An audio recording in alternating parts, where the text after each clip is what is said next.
From the National Press Club in Washington, D.C., this is Update One, the club's official podcast. It features newsworthy stories originating from the NPC facilities, as well as broader topics related to journalism, communications, press freedom, and transparency.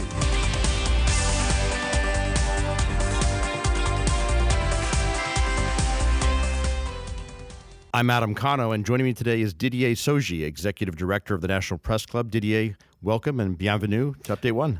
Thank you. Happy to be here. Before talking about your goals as Executive Director, let's begin with you. You joined us from the Foreign Correspondents Club of Hong Kong, where you served as General Manager for 5 years.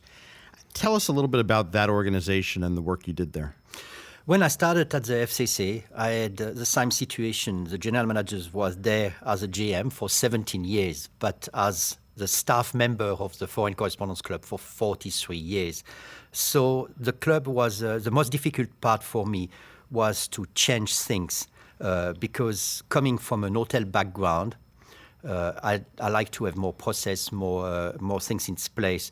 And the club was more run like a business, a home business. So it was a lot of things I had to change. That was to get a more structured place. I change and implement procedures to help the management and the board to run the club. So that was something I think the main job I did during the last 5 years. Also, as you know, Hong Kong had quite a bit of changes during the last 5 years as well. So it was to get the club updated to any new rules and regulation we had to do. Yeah, you mentioned your background in terms of food and beverage. You know, prior to FCC Hong Kong, you were director of food and beverage for a major hotel chain based in Hong Kong, executive chef throughout the Asia Pacific region. How does that background in food services inform your approach to managing a member-based facility like the National Press Club? I think the National Press Club is a business-orientated as well. Managing F&B hotels is the same really as a club. You have to get revenue from your food and beverage. So having all this background and knowledge in food and beverage helped me quite a lot to understand what the business should be. But a members club is different from an hotel because pricing has to be different. And even a members club from Hong Kong to DC is different.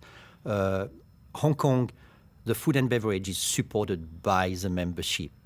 Here, the membership is supported by the food and beverage because here we can get people from outside who are not club members as a banqueting. In Hong Kong, the license doesn't let you do this. It's a private club, so you can only sell food to the members and their guests. Interesting. So you joined the National Press Club last June. Washington, D.C. is, as you suggest, a big switch from Hong Kong, China, Australia, New Zealand, where you've worked previously. What drew you to D.C. and to our little home? The first part is I got approached by the National Press Club to coming. I think finding a general manager who has knowledge of food and beverage, private club, and a press club is not too many of them. So, and coming from Hong Kong, where we had 5 years COVID and also different things, we had to manage a club and keeping 100 staff employed during all this period as well was quite interesting for the club here. At first, I was not too interested because I really liked my job in Hong Kong. But coming back with all the changes in Hong Kong, I was thinking maybe it's time to move and see something else. So, and what a place to come in DC. I mean, this year we're going to have the election of the US president. I mean, this is a great time to be. I will have been in 2 different places in the world with 2 different major events in Hong Kong and here now in US. So I'm very happy to be there and see what will happen. Yeah. Well, you succeeded the long-serving Bill McCarran as executive director. We had Bill on the podcast last year. What was that transition period like between you and him? And was there one bit of advice that Bill gave you that perhaps has been most valuable? I think Bill is a very gentle guy also. So it was a very smooth transition. And also, Bill will be here for 1 more year as press freedom committees as well. So this is a big help for me. Managing the club, I think it's fine. I don't have too much problem with this.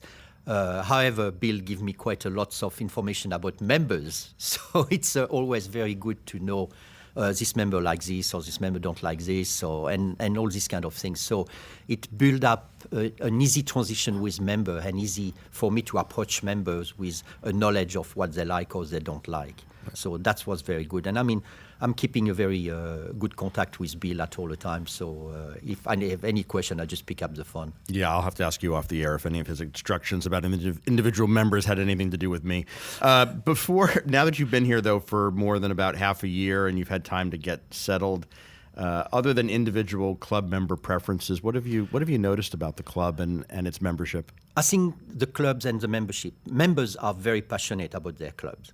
So it was I received a lot of comments from members who want to implement new things or increase the way the clubs run because is this passion for the club, and they want the club to be there for a long time, and they want the club to be successful. But in the same time as well, they're taking the club as their second home. So this is very, very important, like for food and beverage as well. They want to come in here, they want to be proud of what we're serving them or what we're doing here. So they can bring their colleagues, they can bring their business, they can bring anybody there and be proud of the house. So I think this is something very, very important.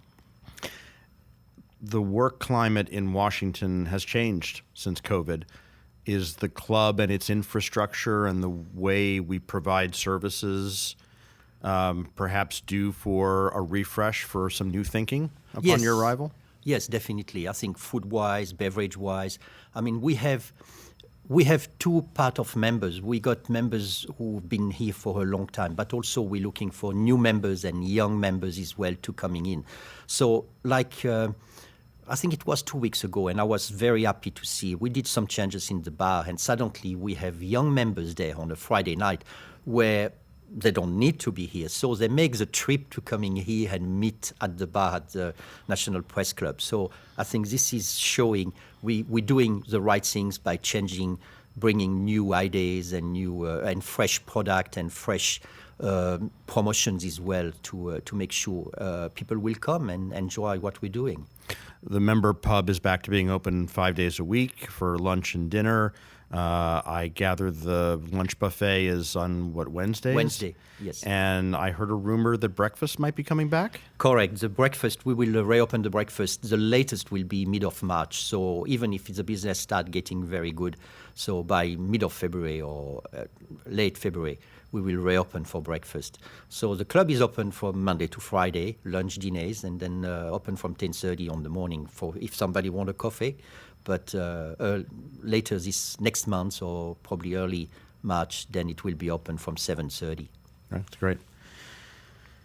Press freedom and media literacy rightfully were a major focus for your predecessor, and you've talked about how Bill is, staying around for at least another year to help on that topic. What more can the press do, both as an individual organization, but especially in conjunction with other organizations, and especially internationally?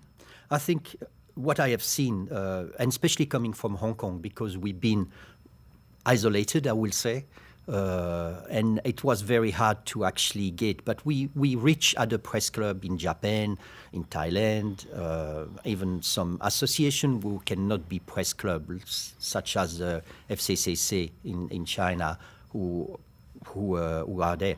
So I think creating ties between clubs is very important because information is, as we know, it is knowledge. So it is very, very important to make sure we have this contact with other clubs if we can support or if they can support us as well.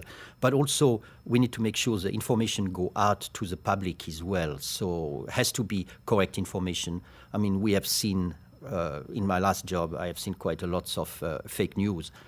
And also different style of newspaper who are in a different way. So So this should not exist. We need to make sure whatever we say is there and is the truth, and people can coming back and fact check on what we're doing.